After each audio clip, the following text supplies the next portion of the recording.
Oh, ito guys, oh. Sa ano to guys, sa manipis. Oh. Pag nilagyan ng ilaw, yun ang makikita, oh. Pag walang ilaw, maganda tingnan. Parang nasa laot ka. Tapos mayroong mga ilaw-ilaw sa ano, sa sa dagat. Tingnan nyo guys, oh. Pag ilawan natin, oh, ganito ang mangyari, oh. Oh, yun.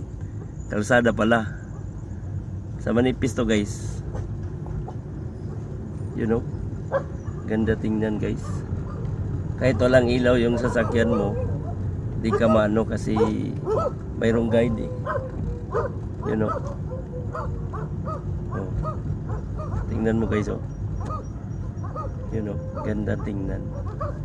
Dito alam sa mga ibang sasakyan guys. Ako lang nakaalam nito. Kaya binidyohan ko talaga. Bago kasi itong repair guys eh. Oh. Ganda tingnan. Tapos ang takbo ko lang guys, 20 kph. Kasi tingin-tingin ako sa gilid eh. Tinignan ko talaga itong ano. Kasi ganda tingnan guys, oh. You know? Oh. Ganda guys.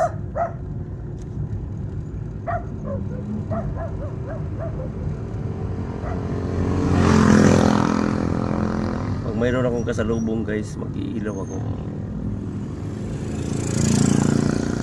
Kakalain nila walang sasakyan. Namangha lang ako nito guys eh. Kasi di mo akalain nandito sa ano, tuktok ng mundo. Talisay City, Cebu. Oh, you know, maganda talaga tingnan guys, oh. Parang nasa